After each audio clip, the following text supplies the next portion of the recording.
Perkenalkan, nama saya Muhammad Ahmad Fakih dari Sekolah SD Integral Taman Quran Hidayatullah Kota Parepare. Assalamualaikum warahmatullahi wabarakatuh. Waalaikumsalam warahmatullahi wabarakatuh. Alhamdulillahi rabbil alamin wa bihi nasta'inu ala umuri dunya wad din. Wassalatu wassalamu ala asyrafil anbiya'i wal mursalin wa ala alihi wa ashabihi ajma'in. Amma ba'du. Pertama-tama, marilah kita haturkan puji syukur kehadirat Allah Subhanahu wa taala yang telah memberikan kita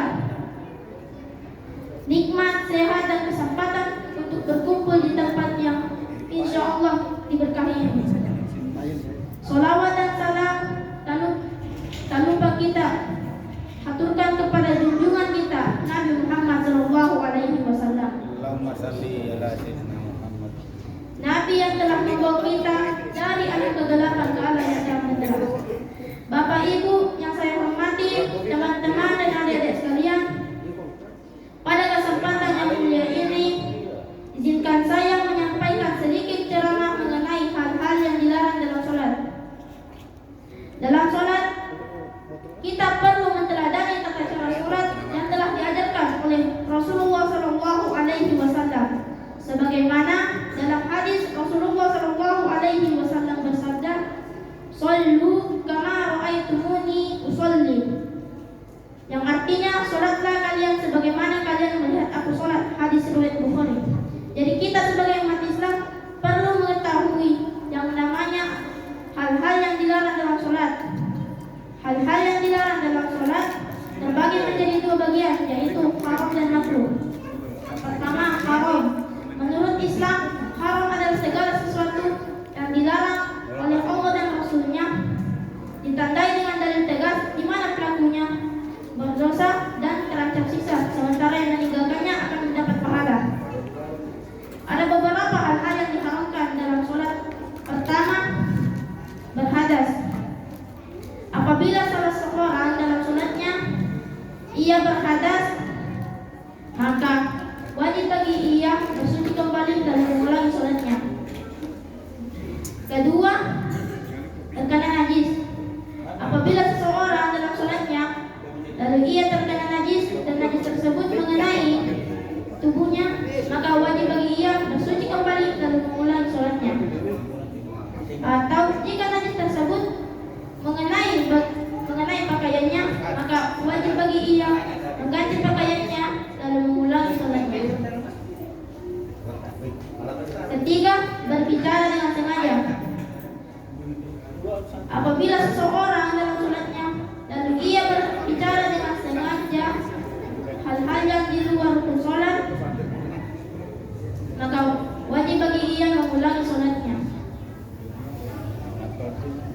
Keempat, bergerak lebih dari 3 kali. Apabila seseorang dalam sholatnya dan ia membuat gerakan di luar rukun sholat sebanyak 3 kali dengan sengaja, misalkan ia menggaruk kepalanya tanpa jeda sebanyak 3 kali, maka wajib bagi ia mengulangi sholatnya tersebut. Kelima, makan dan minum. Apabila seseorang dalam sholatnya lalu ia makan atau minum, maka wajib bagi ia mengulangi sholatnya. Kita lanjutkan ke pembahasan bagian berikutnya, yaitu makruh. Menurut Islam, makruh adalah satu hukum Islam yang untuk suatu perbuatan yang sebaiknya ditinggalkan jika dikerjakan tidak berdosa, namun jika ditinggalkan mendapatkan pahala. Ini adalah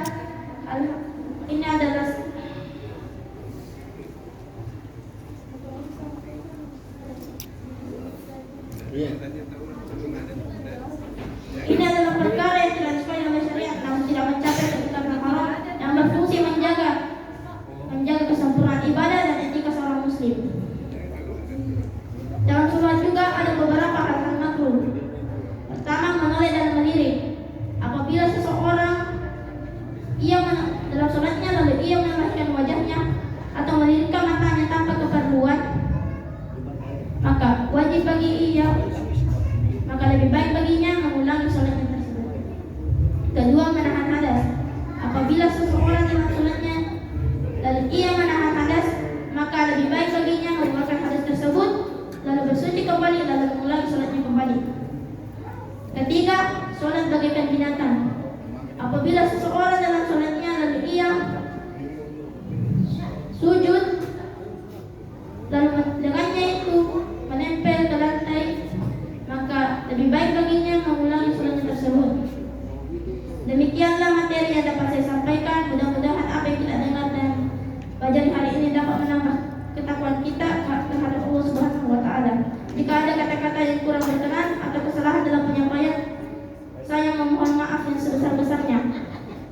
Akhirul kalam, wassalamualaikum warahmatullahi wabarakatuh.